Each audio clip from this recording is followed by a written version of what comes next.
নমস্কার, সুপ্রভাত। আশা করি সকলে ভালো আছেন। আজ খোলা মনেতে অনেক দিন বাদে আমার একটা কবিতা পড়ব। অনেক আগে লেখা। কবিতার নাম ইতি। বিকেলের রাঙা সূর্য অস্ত গেছে অনেকক্ষণ। পশ্চিমের লাল আলোটাও একটু একটু করে ম্লান হয়েছে। সর্বগ্রাসী অন্ধকার ঢেকে দিয়েছে পৃথিবীর সমস্ত কোণা। দুরন্ত বাতাস চলা বন্ধ করেছে। আগুন আজ ইন্ধনেও জ্বলছে না।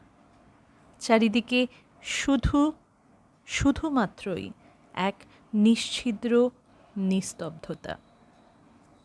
অতীতের ঘটনাগুলো রঙিন পর্দা টেনে একের পর এক দৃশ্যে ভেসে উঠছে চোখের ওপর। সেই মান অভিমান, সেই কাছে টানা, সেই এই রকম কোনো এক সন্ধ্যায় একান্ত তার মুখের মেকি ভালোবাসার বুলি, আর আমার সর্বহীনতা। তারপর একটা নিবিড় আলিঙ্গন, চোখ জ্বালা করছে।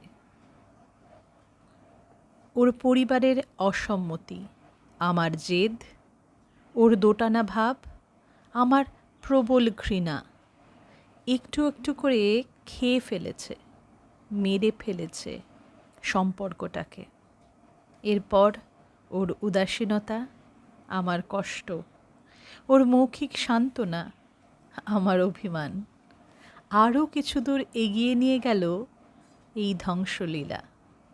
তারপর এক এমনই একান্ত সন্ধ্যা, আর আমার জীবনের চির অন্ধকারের সূত্রপাত। চোখ দুটো লাল হয়ে গেছে। ও বাবা মার সুপুত্র হয়ে বিয়ে করল। বউটা সুন্দর, মানানসই, সুন্দর ছেলে মেয়ে, ছোট্ট সংসার, আর আমার কর্তব্য, দায়িত্ব, সমৃদ্ধি, একাকিত্ব। অন্যান্য কাপুরুষের প্রতি প্রবল ঘৃণা আর মৃত্যু প্রত্যাশা। মৃত্যু যদি একবার, শেষবার ওর সাথে দেখা হতো। চোখের কোণায় জল চলে এলো। একদিন মার্কেট প্লেসে একান্তে দেখা।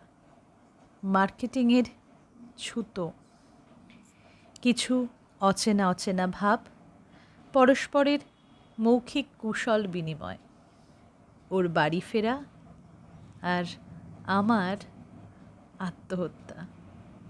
শেষ সময় দেখলাম ওর চোখের কোণে সামান্য জল, মাটিতে পড়ছে না, লোক লজ্জা ঢাকতে। আর আমার ঠোঁট, চক্ষু কি শুষ্ক, চির পিপাসার্ত, মৃত। কেমন লাগলো কবিতাটা জানাবেন। ভালো লাগলে নিজের এমন কোনো মানুষ যে আপনাকে ছেড়ে চলে গিয়েছে তাকে শেয়ার করতে পারেন।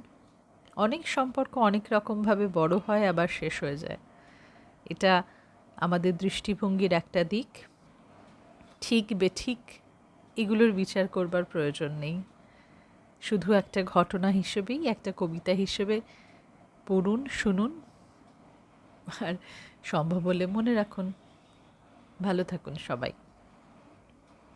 আবার একটা লেখা নিয়ে তাড়াতাড়ি আসব। ভালো থাকবেন। ধন্যবাদ।